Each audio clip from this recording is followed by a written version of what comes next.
ਸਤਿ ਸ਼੍ਰੀ ਅਕਾਲ ਦੋਸਤੋ, ਸਵਾਗਤ ਹੈ ਤੁਹਾਡਾ ਆਪਣੇ ਇਸ ਚੈਨਲ ਦੇ ਉੱਤੇ।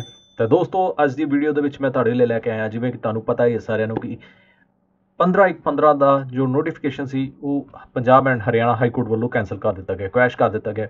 ਤੇ ਉਸ ਤੋਂ ਬਾਅਦ ਸਭ ਤੋਂ ਪਹਿਲਾਂ ਇੱਕ ਚੀਜ਼ ਸਾਡੇ ਸਾਥੀਆਂ ਦੇ ਦਿਮਾਗ 'ਚ ਆਉਂਦੀ ਹੋਏਗੀ ਕਿ ਹੁਣ ਸਾਡਾ ਏਰੀਅਰ ਕਿੰਨਾ ਬਣ ਜਾਵੇਗਾ। ਸੋ ਉਸ ਵਾਸਤੇ ਮੈਂ ਇੱਕ ਛੋਟਾ ਜਿਹਾ ਫਾਰਮੂਲਾ ਬਣਾਇਆ ਹੈਗਾ ਹੈ। ਅਗਰ ਤੁਹਾਨੂੰ ਪਸੰਦ ਆਏ ਸਾਡਾ ਵਰਕ, ਸਾਡੇ ਨਾਲ ਤੁਸੀਂ ਆਪਣੇ ਵਿਊ ਸ਼ੇਅਰ ਕਰਨਾ। ਅਗਰ ਕੋਈ ਕਮੀ ਪੇਸ਼ੀ ਲੱਗਦੀ ਹੈ ਸਾਨੂੰ ਜ਼ਰੂਰ ਦੱਸਣਾ, ਅਸੀਂ ਇਸ ਨੂੰ ਹੋਰ ਵੀ ਇੰਪਰੂਵ ਕਰਨ ਦੀ ਕੋਸ਼ਿਸ਼ ਕਰਾਂਗੇ। ਸੋ ਫਿਲਹਾਲ ਮੈਂ ਇੱਕ ਇਹ ਆਈਡੀਏ ਦੇ ਤੌਰ ਤੇ ਬਣਾਇਆ ਹੈ। ਇਸ ਨੂੰ ਅਸੀਂ ਇਹ ਨਹੀਂ ਕਹਿ ਸਕਦੇ ਕਿ ਐਗਜ਼ੈਕਟਲੀ 100% ਸਾਡਾ ਏਰੀਅਰ ਇੰਨਾ ਬਣੇਗਾ, ਬਟ 90% ਤਕਰੀਬਨ ਮੇਰਾ ਇਹ ਫਾਰਮੂਲਾ ਮੈਨੂੰ ਲੱਗਦਾ ਹੈ ਸਹੀ ਹੈ, ਕਿਉਂਕਿ ਮੈਂ ਜੋ ਡੀਏ ਦੇ ਰੇਟਸ ਲੈਣੇ ਪੰਜਾਬ ਦੇ ਉਹ ਇਸ ਹਿਸਾਬ ਨਾਲ ਜੋ ਡੀਏ ਦੇ ਰੇਟ ਚੱਲ ਰਹੇ ਸੀ 1/1/2015 ਨੂੰ 113% ਡੀਏ ਚੱਲ ਰਿਹਾ ਸੀਗਾ, ਔਰ 1/3/2020 ਤੋਂ 148% ਡੀਏ ਜਿਹੜਾ ਹੈ ਉਹ ਚੱਲਦਾ ਰਿਹਾ। ਇਹ ਰੇਟ ਮੈਂ ਇੱਥੇ ਲੈ ਲਏ ਹੈਗੇ ਨੇ ਕੈਲਕੂਲੇਸ਼ਨ ਲਈ, ਮੈਂ ਫਾਰਮੂਲਾ ਇੱਥੇ ਕ੍ਰੀਏਟ ਕਰ ਲਿਆ ਹੈਗਾ।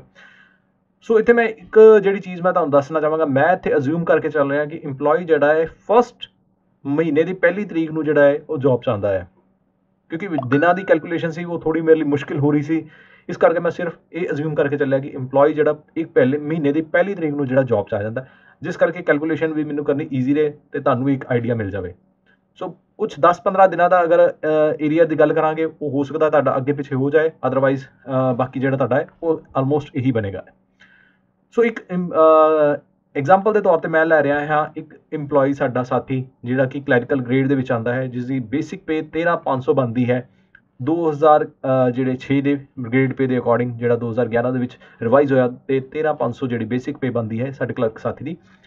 ਗ੍ਰੇਡ ਪੇ ਜਿੰਨਾ ਹੈ 3200, ਕਿਉਂਕਿ ਆਪਾਂ 13,500 ਚੋਂ 3200 ਮਾਈਨਸ ਕਰਦੇ ਹਾਂ, ਉਹ ਆਪਾਂ ਇੱਥੇ ਲਿਖ ਦਿੰਦੇ ਹਾਂ ਵਿਦਾਊਟ ਗ੍ਰੇਡ ਪੇ।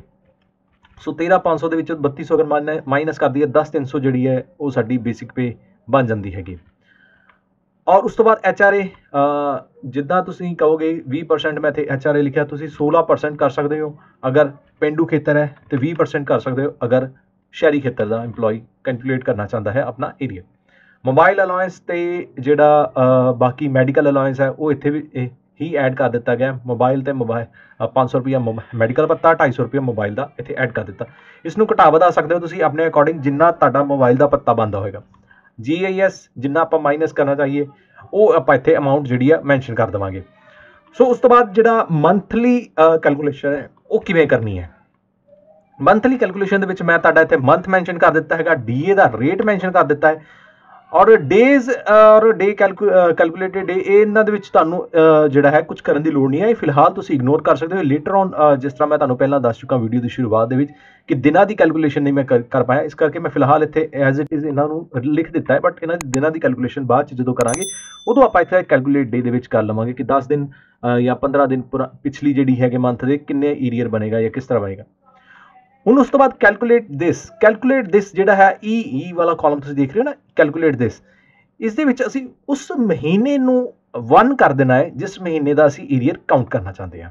ਸੋ ਸਪੋਜ਼ ਮੈਂ ਕਰਦਾ ਹਾਂ ਇੱਕ ਐਗਜ਼ਾਮਪਲ ਦੇ ਤੌਰ ਤੇ ਕਿ 1/1/2015 ਨੂੰ ਸਾਡਾ ਇੰਪਲੋਏ ਸਾਥੀ ਜਿਹੜਾ ਹੈ ਉਹ ਜੌਬ 'ਚ ਆ ਜਾਂਦਾ ਹੈ। ਸੋ ਜਦੋਂ ਜੌਬ 'ਚ ਆ ਜਾਂਦਾ ਹੈ 1/2/2015 ਨੂੰ ਉਸਦੀ ਪਹਿਲੀ ਸੈਲਰੀ ਜਿਹੜੀ ਹੈ ਉਸਦੇ ਅਕਾਊਂਟ 'ਚ ਕ੍ਰੈਡਿਟ ਹੋਈ ਹੈ। ਸੋ ਇਸ ਡੇਟ ਦੇ ਉੱਤੇ ਆਵਾਂਗੇ ਆਪਾਂ, ਮੈਂ ਥੋੜਾ ਜਿਹਾ ਤੁਹਾਨੂੰ ਸਕਰੀਨ ਵੱਡੀ ਕਰਕੇ ਵੀ ਦਿਖਾ ਦਿੰਦਾ। ਸੋ ਇਸ ਉੱਤੇ ਆ ਜਾਂਦੇ ਆਪਾਂ ਕਿ ਸਾਡੇ ਸਾਥੀ ਨੂੰ ਜਿਹੜੀ ਹੈ ਸੈਲਰੀ ਇੰਨੀ ਤਰੀਕ ਨੂੰ ਮਿਲੀ ਹੈ। ਇਸ ਚੀਜ਼ ਨੂੰ ਮੈਂ ਅਗਰ ਤੁਸੀਂ ਕਹੋ ਤੇ ਜਿਹੜਾ ਹੈ ਫਰੀਜ਼ ਵੀ ਕਰ ਸਕਦਾ, ਬਾਕੀ ਤੁਸੀਂ ਆਪਣੇ ਫਰੀਜ਼ ਆਪਣੇ ਅਕੋਰਡਿੰਗ ਕਰ ਸਕਦੇ ਹੋ, ਕਾਲਮ ਨੂੰ ਜਿਹੜਾ ਕਾਲਮ ਫਰੀਜ਼ ਕਰਨਾ ਚਾਹੋ ਉਸ ਨੂੰ ਕਰ ਸਕਦੇ ਹੋ। ਸੋ 1/2/2015 ਨੂੰ ਸਾਥੀ ਨੂੰ ਪਹਿਲੀ ਜਿਹੜੀ ਸੈਲਰੀ ਮਿਲੀ ਹੈ, ਤੇ ਮੈਂ ਇੱਥੇ ਅਗੇਨ ਤੁਹਾਨੂੰ ਦੱਸ ਦਵਾਂ, ਮੈਂ ਅਜ਼ਿਊਮ ਕਰਕੇ ਚੱਲ ਰਿਹਾ 1/1/2015 ਨੂੰ ਸਾਡਾ ਸਾਥੀ ਜਿਹੜਾ ਹੈ ਉਹ ਜੌਬ 'ਚ ਆਇਆ ਹੈ। ਸੋ ਜਿਸ ਤਰ੍ਹਾਂ ਹੀ ਇੱਥੇ ਆਪਾਂ ਸੈਲਰੀ ਕੈਲਕੂਲੇਟ ਕਰਨੀ ਹੈ ਤੇ ਸਿਰਫ ਆਪਾਂ 1 ਜਿਹੜਾ ਟਾਈਪ ਕਰ ਦੇਣਾ ਹੈ। ਜਿੱਦਾਂ ਹੀ ਤੁਸੀਂ 1 ਟਾਈਪ ਕਰਕੇ ਟੈਬ ਨੱਪੋਗੇ ਇਹ ਆਟੋਮੈਟਿਕਲੀ ਬੇਸਿਕ ਦੱਸ ਦੇਵੇਗਾ। ਸਾਡੇ ਇੰਪਲੋਈ ਸਾਥੀ ਦੀ 10,300 ਬੇਸਿਕ ਬਣਦੀ ਸੀ, ਹੁਣ DA ਔਰ HRA ਵਗੈਰਾ ਕੁਛ ਨਹੀਂ ਪੇ ਹੋ ਰਿਹਾ ਸੀ, ਇਸ ਕਰਕੇ NPS ਜਿਹੜਾ ਹੈ ਉਹ 1030 ਰੁਪਏ ਮਾਈਨਸ ਹੋ ਰਿਹਾ, 10% ਆਫ ਦਾ ਬੇਸਿਕ, ਇਹ ਇੱਥੇ ਆ ਗਿਆ। GIS ਜਿਵੇਂ ਕਿ ਮੈਂ ਇੱਥੇ ਦੱਸਿਆ ਨਾ ਤੁਹਾਨੂੰ 30 ਜਾਂ 40 ਜਾਂ 50 ਜਿੰਨਾ ਵੀ ਲਿਖੋਗੇ ਆਟੋਮੈਟਿਕਲੀ ਇੱਥੇ ਸਾਰਿਆਂ ਲਈ ਆਉਂਦਾ ਰਹੇਗਾ। ਤੇ ਇਹਦੇ ਵਿੱਚ ਤੁਸੀਂ ਦੇਖ ਸਕਦੇ ਹੋ ਕਿ 30 ਰੁਪਏ ਆਪਾਂ ਪਾ ਦਿੱਤਾ ਹੈ DA GIS, ਉਹ ਆਟੋਮੈਟਿਕਲੀ ਇੱਥੇ ਆ ਗਿਆ। ਹੁਣ ਪੇਡ ਇੰਪਲੋਈ ਨੂੰ ਪੇ ਹੋਏ ਸੀ 9240 ਰੁਪਏ ਫਰਵਰੀ ਮਹੀਨੇ ਦੇ ਲਈ, ਜਦ ਕਿ ਉਸਦੀ ਸੈਲਰੀ ਦੀ ਅਗਰ ਆਪਾਂ ਗੱਲ ਕਰੀਏ, ਸੈਲਰੀ ਉਸਨੂੰ ਕਿੰਨੀ ਮਿਲਣੀ ਚਾਹੀਦੀ ਸੀ, 13,500 ਬੇਸਿਕ ਸੀ। ਹੁਣ ਇੱਥੇ ਏਰੀਆ ਦੀ ਗੱਲ ਆ ਜਾਂਦੀ ਹੈ, ਜਦੋਂ 13,500 ਬੇਸਿਕ ਹੈ इंक्रीमेंटल मंथ आप नहीं कवांगे क्योंकि ये 1 जनवरी ਨੂੰ ਜਿਹੜਾ 31 ਜਨਵਰੀ ਜਾਂ 1 ਜਨਵਰੀ ਨੂੰ ਕੰਪਲੀਟ ਹੋਣ ਤੇ ਜਿਹੜਾ ਹੈ ਜਾਂ 31 ਦਸੰਬਰ ਨੂੰ ਕੰਪਲੀਟ ਹੋਣ ਤੇ ਜਿਹੜਾ ਮਿਲਦਾ ਹੈ ਸੋ ਉਸ ਅਕੋਰਡਿੰਗ ਆਏਗਾ। ਫਿਲਹਾਲ ਇਹ ਜ਼ੀਰੋ ਹੀ ਰਹਿਣ ਦੇਣਾ। ਇੰਕਰੀਮੈਂਟ ਕੋਈ ਨਹੀਂ ਲੱਗਿਆ। ਬੇਸਿਕ ਪੇ ਕਿੰਨੀ ਪਲੱਸ ਇੰਕਰੀਮੈਂਟ ਦੇ ਨਾਲ ਹੋਗੀ 13500 ਹੀ ਕਿਉਂਕਿ ਕੋਈ ਇੰਕਰੀਮੈਂਟ नहीं ਲੱਗਿਆ ਹੈਗਾ। ਡੀਏ 15255 ਆਟੋਮੈਟਿਕਲੀ ਕਾਊਂਟ ਹੋ ਗਿਆ ਕਿਉਂਕਿ ਡੀਏ ਉਸ ਦਿਨ ਚੱਲ ਰਿਹਾ ਸੀ 113%। 1/2/2015 ਨੂੰ ਡੀਏ ਚੱਲ ਰਿਹਾ ਸੀ ਤੇ 113%, ਉਸ ਕਰਕੇ ਡੀਏ ਆਟੋਮੈਟਿਕਲੀ ਕਾਊਂਟ ਹੋ ਗਿਆ ਇੱਥੇ 15255 ਰੁਪਏ। ਸੋ ਇਹਨਾਂ ਦੋਨਾਂ ਦਾ ਹੀ ਕੈਲਕੂਲੇਟ ਕਰ ਲਈਏ ਅਗਰ ਮੈਨੂੰ ਲੱਗਦਾ ਮੈਂ ਇੱਥੇ NPA ਜਿਹੜਾ ਗਲਤ ਐਡ ਕਰ ਦਿੱਤਾ, ਮੈਂ ਇਸ ਨੂੰ 1 ਮਿੰਟ ਐਡਿਟ ਕਰ ਦੇਣਾ ਫਿਰ ਤੁਹਾਨੂੰ ਦੁਬਾਰਾ ਦਿਖਾਣਾ। ਸੋ ਡੀਏ ਔਰ ਆਪਣਾ ਜਿਹੜਾ ਬੇਸਿਕ ਹੈ ਉਹਨੂੰ ਐਡ ਕਰਕੇ ਸਾਡੀ ਜਿਹੜੀ ਬਣਦੀ ਸੀ ਉਸ ਦਾ 10% NPS ਆਪਾਂ ਨਿਕਾਲ ਲਈਏ ਤੇ ਸਾਡਾ 2876 ਰੁਪਏ NPS ਬਣਦਾ ਸੀ, ਉਹ ਆਪਾਂ ਮਾਈਨਸ ਕਰਨਾ ਹੁੰਦਾ ਹੈ। HRA ਬੇਸਿਕ ਪਲੱਸ ਇੰਕਰੀਮੈਂਟ ਦੇ ਉੱਤੇ ਜਿੰਨਾ HRA ਬਣਿਆ, HRA ਬਣ ਗਿਆ ਸਾਡਾ 20% ਦੇ ਹਿਸਾਬ ਦੇ ਨਾਲ 2700 ਰੁਪਏ ਕਿਉਂਕਿ ਬੇਸਿਕ ਦਾ ਹੀ HRA ਬਣਦਾ ਹੈਗਾ।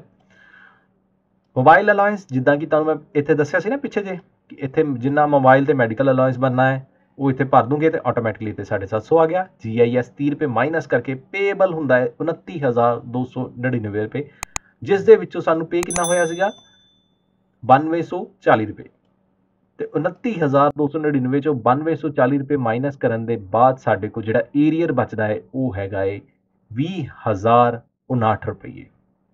ਅਗੇਨ ਇੱਥੇ ਮੈਂ ਤੁਹਾਨੂੰ ਦੱਸ ਦਵਾਂ ਸਾਡਾ NPS ਜਿਹੜਾ ਪੈਂਡਿੰਗ ਹੈ ਉਹ 1846 ਰੁਪਏ ਵੀ NPS ਸਾਡਾ ਪੈਂਡਿੰਗ ਹੈ ਜਿਹੜਾ ਕਿ ਆਪਾਂ ਸਬਮਿਟ ਕਰਨਾ ਹੈਗਾ ਹੈ ਐਜ਼ ਪਰ ਨੋਰਮ ਦੇ ਅਕੋਰਡਿੰਗ ਕਿਉਂਕਿ 10% ਸਾਡਾ NPS ਬਣਦਾ ਸੀਗਾ DA ਪਲੱਸ ਬੇਸਿਕ ਦਾ ਤੇ ਉਹ NPS ਆਪਾਂ ਜਿਹੜਾ ਹੈ ਉਹ ਪੇ ਕਰਨਾ ਹੈਗਾ 2876 ਰੁਪਏ ਦੇ ਵਿੱਚੋਂ ਆਪਾਂ ਆਲਰੇਡੀ ਪਹਿਲਾਂ ਕਿੰਨਾ ਪੇ ਕਰ ਦਿੱਤਾ 1030 ਰੁਪਏ।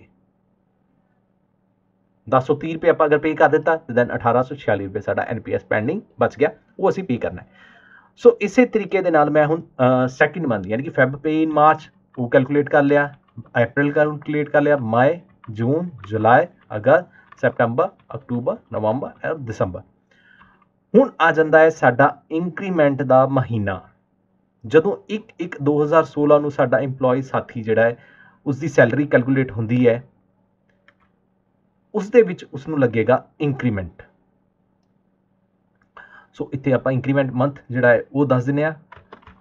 ਇਹ ਜਿੱਦਾਂ ਹੀ ਅਸੀਂ ਇੰਕਰੀਮੈਂਟ ਮੰਥ ਇੱਥੇ ਕੈਲਕੂਲੇਟ ਕਰਾਂਗੇ ਕਿਉਂਕਿ ਜਿਹੜੀ ਜਨਵਰੀ ਦੀ ਸੈਲਰੀ ਹੈ ਫਰਦਰ ਅੱਗੇ ਪੇ ਹੋਣੀ ਹੈਗੀ ਹੈ ਉਸ ਦੇ ਵਿੱਚ ਓਕੇ ਜਿਹੜੀ ਜਨਵਰੀ ਦੀ ਸੈਲਰੀ ਪੇ ਹੋਏਗੀ ਹੁਣ ਫਰਦਰ ਉਸ EMPLOYEE ਸਾਥੀ ਨੂੰ ਉਹ ਫਰਵਰੀ ਦੇ ਵਿੱਚ ਇੰਕਰੀਮੈਂਟ ਦੇ ਨਾਲ ਪੇ ਹੋਏਗੀ।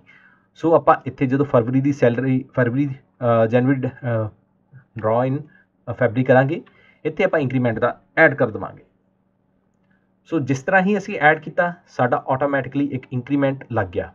ਇਹ ਤੁਸੀਂ ਦੇਖੋ ਸੈਲਰੀ ਦੇ ਵਿੱਚ ਇੰਕਰੀਮੈਂਟ ਲੱਗ ਗਿਆ ਕਿ ਸਾਡੀ ਜਿਹੜੀ ਜਨਵਰੀ ਪੇਡ ਇਨ ਫੈਬਰੀ ਹੈ, ਇਹ ਦੇਖੋ ਜਨਵਰੀ ਪੇਡ ਇਨ ਫੈਬਰੀ ਹੈ ਜਿਹੜਾ 18 ਨੰਬਰ ਹੈਗੀ ਹੈ ਉਸ ਦੇ ਵਿੱਚ ਹੁਣ ਸਾਡੀ ਜਿਹੜਾ ਇੰਕਰੀਮੈਂਟ ਐਡ ਅਪ ਹੋ ਗਿਆ। ਹੁਣ ਤੁਸੀਂ ਇਹ ਦੇਖੋਗੇ ਇੰਕਰੀਮੈਂਟ ਜਦੋਂ ਲੱਗ ਗਿਆ 410 ਰੁਪਏ ਇੰਕਰੀਮੈਂਟ ਬਣ ਗਿਆ 3% ਦੇ ਹਿਸਾਬ ਦੇ ਨਾਲ 13,910 ਰੁਪਏ ਸਾਡੀ ਬਣ ਗਈ ਬੇਸਿਕ ਪਲੱਸ ਇੰਕਰੀਮੈਂਟ। ਉਸ ਤੋਂ ਬਾਅਦ DA ਕੈਲਕੂਲੇਟ ਹੋਇਆ, DA ਕਿੰਨਾ ਸੀਗਾ ਉਸ ਟਾਈਮ 119% DA ਕੈਲਕੂਲੇਟ ਹੋ ਕੇ ਬਣ ਗਿਆ 16,553 ਰੁਪਏ।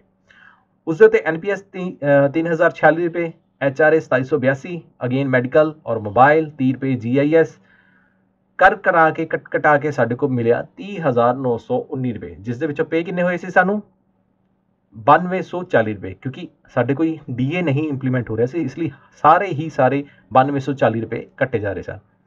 9240 ਰੁਪਏ ਕੱਟੇ ਜਾਣ ਦੇ ਬਾਅਦ ਸਾਡੇ ਕੋਲ ਕਿੰਨੀ ਅਮਾਊਂਟ ਬਚ ਜਾਂਦੀ ਹੈ 21,679 ਰੁਪਏ ਜਿਹੜਾ ਕਿ ਸਾਡਾ ਏਰੀਅਰ ਬਣ ਜਾਂਦਾ ਹੈਗਾ ਉਸ ਮੰਥ ਦਾ ਔਰ NPS ਜਿਹੜਾ ਸ਼ੇਅਰ ਜਾਣਾ ਹੈ 2016 ਰੁਪਏ। ਸੋ ਇਸੇ ਤਰੀਕੇ ਦੇ ਨਾਲ ਆਪਾਂ ਅੱਗੇ ਫਰਦਰ ਤੀਸਰੇ ਸਾਲ ਲਈ ਵੀ ਕੈਲਕੂਲੇਟ ਕਰ ਲਵਾਂਗੇ। ਦੂਸਰੇ ਸਾਲ ਲਈ ਸ਼ਾਇਦ ਦੂਸਰੇ ਸਾਲ ਜਿਹੜਾ ਸਾਡਾ ਬੰਦਾ ਆਪਾਂ ਕੀ ਇਸ ਦੇ ਵਿੱਚ ਆਪਾਂ ਕੈਲਕੂਲੇਟ ਕੀਤਾ ਹੈ ਤਕਰੀਬਨ ਆਪਣੀਆਂ 1 ਸਾਲ ਹੀ ਹੈ ਹੁਣ। ਸੋ ਆਪਾਂ ਦੂਸਰੇ ਸਾਲ ਲਈ ਵੀ ਕੈਲਕੂਲੇਟ ਕਰਾਂਗੇ। ਦੂਸਰੇ ਸਾਲ ਦਾ ਇੱਥੇ ਭਰ ਲੈਂਦੇ ਹਾਂ। ਸੋ 12 ਜਿਹੜੀ ਹੈਗੀ ਹੈ ਐਂਟਰੀਜ਼ ਕਰਨ ਦੇ ਬਾਅਦ ਸਾਡੇ ਕੋਲ 1 ਫਰਵਰੀ 2017 ਨੂੰ ਅਗੇਨ ਸਾਡੇ EMPLOYEE ਸਾਥੀ ਦਾ ਇੰਕਰੀਮੈਂਟ ਲੱਗੇਗਾ। ਸੋ ਇੱਥੇ ਆਪਾਂ ਅਗੇਨ ਇਸ ਜਗ੍ਹਾ ਦੇ ਉੱਤੇ ਹੁਣ ਇੰਕਰੀਮੈਂਟ ਮੰਥ ਕਾਊਂਟ ਕਰ ਦੇਣਾ, ਇੱਥੇ 1 ਪਾ ਦੇਣਾ ਜਿੱਦਾਂ ਹੀ ਅਸੀਂ ਇੱਥੇ 1 ਪਾ ਦਾਂਗੇ ਹੁਣ ਆਟੋਮੈਟਿਕਲੀ ਸਾਡਾ ਨੈਕਸਟ ਇੰਕਰੀਮੈਂਟ ਜਿਹੜਾ ਉਹ ਤੁਸੀਂ ਦੇਖੋਗੇ ਐਡ ਅਪ ਹੋ ਗਿਆ। 420 ਰੁਪਏ ਇੰਕਰੀਮੈਂਟ ਲੱਗ ਗਿਆ। ਪਹਿਲਾਂ 13,910 ਸੀ, ਹੁਣ 14,330 ਰੁਪਏ ਜਿਹੜੀ ਬੇਸਿਕ ਪਲੱਸ ਇੰਕਰੀਮੈਂਟ ਦੇ ਨਾਲ ਸਾਡੀ ਸੈਲਰੀ ਬਣ ਗਈ ਹੈਗੀ। ਹੁਣ ਡੀਏ ਕਿੰਨਾ ਲੱਗ ਗਿਆ? ਡੀਏ ਉਸ ਟਾਈਮ ਚੱਲਦਾ ਪਿਆ ਸੀਗਾ ਸਾਡਾ ਫੈਬਰੀ ਦੇ ਵਿੱਚ 132%। 132% ਡੀਏ ਚੱਲ ਰਿਹਾ ਸੀ, ਜਿਸ ਕਰਕੇ ਸਾਡਾ ਡੀਏ ਅਮਾਊਂਟ ਬਣ ਗਿਆ 18,916 ਰੁਪਏ। ਐਨਪੀਐਸ ਅਗੇਨ ਆਟੋਮੈਟਿਕਲੀ 3325 ਰੁਪਏ। HRA 2866, ਮੋਬਾਈਲ ਅਲਾउंस 750, GIS 30 ਰੁਪਏ। ਇਸ ਨੂੰ ਕਰਕੇ ਪੇਏਬਲ ਅਮਾਊਂਟ ਬਣੀ ਹੈ 33,507 ਰੁਪਏ, ਜਿਸ ਦੇ ਵਿੱਚੋਂ ਕਿ 9240 ਰੁਪਏ 9240 ਰੁਪਏ ਆਪਾਂ ਨੂੰ ਮਿਲ ਚੁੱਕੇ ਸੀ ਤੇ ਆਪਣਾ ਏਰੀਅਰ ਬਣ ਜਾਂਦਾ ਫਿਰ ਅੱਗੇ 24,267 ਰੁਪਏ ਉਸ ਮੰਥ ਦਾ, ਜਿਸ ਵਿੱਚੋਂ ਕਿ ਜਿਸ ਦੇ ਬਾਅਦ ਕਿ 2295 ਰੁਪਏ ਐਨਪੀਐਸ ਵੀ ਪੈਂਡਿੰਗ ਹੈਗਾ ਹੈ। ਸੋ ਇਸੇ ਤਰੀਕੇ ਦੇ ਨਾਲ ਹੁਣ ਆਪਾਂ ਜਨਵਰੀ ਤੱਕ ਦਾ ਕਰ ਲੈਂਦੇ ਹਾਂ, ਜਿਸ ਦੇ ਵਿੱਚ ਸਾਡੇ 3 ਸਾਲ ਇੰਪਲੋਈ ਸਾਥੀ ਦੇ ਸਾਡੇ ਦੇ ਪੂਰੇ ਹੁੰਦੇ ਆ, ਕਿਉਂਕਿ ਦਸੰਬਰ ਪੇਡ ਇਨ ਜਨਵਰੀ ਆ ਜਾਣਾ ਹੈ। ਸੋ ਆਪਾਂ ਜ਼ਿਆਦਾ ਇੱਥੇ ਕਰ ਚੁੱਕੇ ਹਾਂ, ਦਸੰਬਰ ਪੇਡ ਇਨ ਜਨਵਰੀ। ਇੱਥੇ 0 ਕਰ ਦੇਣਾ, ਜਿਸ ਨੂੰ ਆਪਾਂ ਕੈਲਕੂਲੇਟ ਨਹੀਂ ਕਰਨਾ ਉਸ ਨੂੰ ਸਿੰਪਲੀ ਇੱਥੇ 0 ਕਰ ਦੇਣਾ, ਜਿਸ ਨੂੰ ਕੈਲਕੂਲੇਟ ਕਰਨਾ ਉਸ ਨੂੰ 1 ਕਰ ਦੇਣਾ। ਹੁਣ ਇੱਥੇ ਸਾਡਾ ਕਿੰਨਾ ਆ ਗਿਆ? ਇਸ ਤੋਂ ਬਾਅਦ ਸਾਡੇ ਜਿਹੜਾ ਹੈ ਆਪਾਂ ਕਹਿ ਲਈਏ 3 ਸਾਲ ਇੰਪਲੋਈ ਸਾਥੀ ਨੂੰ ਪੂਰੇ ਹੋ ਗਏ ਆ ਤੇ ਉਸ ਤੋਂ ਬਾਅਦ ਜਿਹੜਾ ਉਸਦੀ DA HRA ਸਾਰਾ ਕੁਝ ਲੱਗਣਾ ਸ਼ੁਰੂ ਹੋ ਚੁੱਕਿਆ ਸੀ। ਬਟ ਇੱਥੇ ਤੱਕ ਜਿਹੜਾ ਇੰਪਲੋਈ ਸਾਥੀ ਦਾ ਬਣਿਆ ਹੈ ਉਹ ਤੁਸੀਂ ਦੇਖੋਗੇ ਸਾਡੇ ਦਾ ਸਾਥੀ ਦਾ 14,330 ਰੁਪਏ ਬੇਸਿਕ ਪਲੱਸ ਇੰਕਰੀਮੈਂਟ ਦੇ ਨਾਲ, DA ਅਮਾਊਂਟ 18,916, NPS 3,325 ਰੁਪਏ और HRA 2866, 750 मोबाइल अलाउंस, GIS 30 रुपए और पेएबल जी अमाउंट सी 33,507 सी, जिस 9240 रुपए पे की गई। एरियर जो बन जाता है वह बन जाता है 24,267 रुपए इस मंथ का और 2295 रुपए NPS का जो एरियर पेंडिंग है। हुण इस सब का टोटल की होएगा साडा? हुण आपां नीचे आ जाने ये मैं अगेन तुहानूं दसदा एक रफ फॉर्मूला मैं कैलकुलेट करने की कोशिश की हैगी है। उम्मीद करांगा जिहड़ा सारिਆਂ ਲਈ ਜਿਹੜਾ 90% ਜਿਹੜਾ ਇੰਪਲੀਕੇਬਲ ਹੋ ਜਾਏਗਾ ਸਾਰਿਆਂ ਦਾ। ਸੋ ਇਸ ਦੇ ਵਿੱਚ ਸਾਡਾ ਜਿਹੜਾ ਏਰੀਅਰ ਬਣ ਕੇ ਆਂਦਾ ਹੈ, ਏਰੀਅਰ ਉੱਭਰ ਕੇ ਆਂਦਾ ਹੈ ਉਹਨਾਂ 3 ਸਾਲਾਂ ਦੇ ਵਿੱਚ ਜਿਹੜਾ ਸਾਨੂੰ ਏਰੀਅਰ ਮਿਲਣਾ ਹੈ। ਜਿਵੇਂ ਕਿ ਸਾਨੂੰ ਸੈਲਰੀ ਕਿੰਨੀ ਮਿਲੀ ਹੈ? ਪਹਿਲਾਂ ਬੇਸਿਕ ਸਾਨੂੰ 3,70,800 ਰੁਪਏ ਮਿਲੀ ਹੈ। NPS ਉਸ ਦੇ ਵਿੱਚੋਂ 37,000 NPS ਗਿਆ, 1080 ਰੁਪਏ GIS ਗਿਆ ਔਰ ਸਾਨੂੰ ਸੈਲਰੀ ਇਨ ਹੈਂਡ ਮਿਲੀ 3,32,640 ਰੁਪਏ। ਜਦ ਕਿ ਜਿਹੜੀ ਸੈਲਰੀ ਮਿਲਣੀ ਚਾਹੀਦੀ ਸੀ ਉਹ ਕੈਲਕੂਲੇਟ ਹੋ ਕੇ ਇੱਥੇ ਆ ਜਾਂਦੀ ਹੈ, ਜਿਹੜੀ ਕਿ ਪੇਏਬਲ ਸੀ 11,28,558 ਰੁਪਏ, ਜਿਸ ਦਾ ਕਿ ਟੋਟਲ ਏਰੀਅਰ ਬਣ ਜਾਂਦਾ ਹੈ। ਅਗਰ ਆਪਾਂ ਸੈਲਰੀ ਜਿਹੜੀ ਮਿਲ ਚੁੱਕੀ ਹੈ ਸਾਨੂੰ 3,32,640 ਰੁਪਏ ਉਹ ਕਰ ਦਈਏ ਤੇ 7,95,918 ਰੁਪਏ ਏਰੀਅਰ ਬਣ ਜਾਂਦਾ ਹੈਗਾ। ਤੇ NPS ਜਿਹੜਾ ਪੈਂਡਿੰਗ ਹੈ ਉਹ 74,314 ਰੁਪਏ NPS ਵੀ ਹੈ। ਇਸ ਦੇ ਇਲਾਵਾ ਜਿਹੜਾ NPS ਵਿੱਚ ਜਾਣੀ ਹੈਗੀ ਐਂਟਰੀ। ਸੋ ਸਾਥੀਓ ਇਸ ਤਰੀਕੇ ਦੇ ਨਾਲ ਸਾਡਾ ਜਿਹੜਾ ਏਰੀਅਰ ਹੈ ਉਹ ਬਣ ਜਾਵੇਗਾ 3 ਸਾਲਾਂ ਦਾ ਏਰੀਆ ਜੋ ਹੈ, ਜੋ ਕਿ ਇੱਕ ਐਗਜ਼ਾਮਪਲ ਦੇ ਤੌਰ ਤੇ ਮੈਂ ਤੁਹਾਨੂੰ ਦੱਸਿਆ। ਅਗਰ ਇੱਥੇ ਆਪਾਂ ਫਰਦਰ ਅੱਗੇ ਲਗਾ ਲਈਏ 18,450 ਰੁਪਏ ਆਪਣੇ ਇੱਕ ਮਾਸਟਰ ਗਾਈਡਰ ਟੀਚਰ ਸਾਥੀ ਦੀ, ਦੈਨ ਉਹਨਾਂ ਦਾ ਏਰੀਅਰ ਅਗਰ ਆਪਾਂ ਦੇਖੀਏ ਤੇ ਦੈਨ ਤੁਸੀਂ ਆਪਾਂ ਦੇਖ ਸਕਦੇ ਹੋ ਕਿ 10,98,318 ਰੁਪਏ ਏਰੀਅਰ ਜਿਹੜਾ ਹੈ ਉਹ ਨਿਕਲ ਆਉਂਦਾ ਹੈ। ਹੁਣ ਇੱਥੇ ਮੈਂ ਅਗੇਨ ਤੁਹਾਨੂੰ ਦੱਸ ਦੇਵਾਂ ਕਿ ਮੈਂ ਇੱਥੇ ਜਿਹੜਾ ਮੰਥ ਲਿਆ ਮੈਂ ਉਹ ਅਜ਼ਿਊਮ ਕਰਕੇ ਚੱਲਿਆ ਕਿ 1/1/2015 ਜਾਂ 1/2/2015 ਕਿਸੇ ਵੀ ਮਹੀਨੇ ਦੇ ਪਹਿਲੇ ਦਿਨ ਨੂੰ ਰਿਕਰੂਟਮੈਂਟ ਹੋਈ ਹੈ। ਅਗਰ 15 ਦਿਨ ਉੱਪਰ ਨੀਚੇ ਹੈ ਦੈਨ ਤੁਸੀਂ ਉਹਨਾਂ 15 ਦਿਨਾਂ ਦਾ ਕੈਲਕੂਲੇਟ ਕਰ ਸਕਦੇ ਹੋ ਕਿ ਏਰੀਅਰ ਕੀ ਬਣੇਗਾ। ਬਟ ਬਾਕੀ ਜਿਹੜਾ ਕੈਲਕੂਲੇਸ਼ਨ ਹੈਗੀ ਉਹ ਮੈਂ ਤੁਹਾਨੂੰ ਕਰਕੇ ਦਿਖਾ ਦਿੱਤੀ ਹੈ। ਇਸ ਤਰੀਕੇ ਦੇ ਨਾਲ ਤੁਸੀਂ ਕਿਸੇ ਵੀ ਸਾਥੀ ਦਾ ਏਰੀਅਰ ਜਿਹੜਾ ਹੈ ਬਣਾ ਸਕਦੇ ਹੈਗੇ। ਇਹ ਜਿਹੜੀ ਐਕਸਲ ਦੀ ਫਾਈਲ ਹੈ ਮੈਂ ਵੀਡੀਓ ਜਦੋਂ ਅਪਲੋਡ ਕਰਾਂਗਾ ਨਾਲ ਦੇ ਨਾਲ डिस्क्रिप्शन ਦੇ ਵਿੱਚ ਇਸ ਦਾ ਲਿੰਕ ਦੇ ਦੇਵਾਂਗਾ, ਤੁਸੀਂ ਉੱਥੋਂ ਜਾ ਕੇ ਇਸ ਨੂੰ ਡਾਊਨਲੋਡ ਕਰ ਸਕਦੇ ਹੈਗੇ ਔਰ ਆਪਣਾ ਏਰੀਅਰ ਕੈਲਕੂਲੇਟ ਕਰ ਸਕਦੇ ਹੋ। ਸੋ ਇੱਕ ਐਗਜ਼ਾਮਪਲ ਦੇ ਤੌਰ ਤੇ ਇੱਕ ਆਪਾਂ ਬਣਾਈ ਹੈਗੀ ਹੈ। ਅਗਰ ਤੁਹਾਨੂੰ ਸਾਡਾ ਇਹ ਕੰਮ ਪਸੰਦ ਆਇਆ ਸਾਡੇ ਚੈਨਲ ਨੂੰ ਸਬਸਕ੍ਰਾਈਬ ਕਰਨਾ, ਸ਼ੇਅਰ ਕਰਨਾ ਆਪਣੇ ਦੋਸਤਾਂ ਦੇ ਨਾਲ। ਮਿਲਦੇ ਹਾਂ ਇਸੇ ਤਰੀਕੇ ਦੇ ਨਾਲ ਨੈਕਸਟ ਵੀਡੀਓ 'ਚ। ਧੰਨਵਾਦ।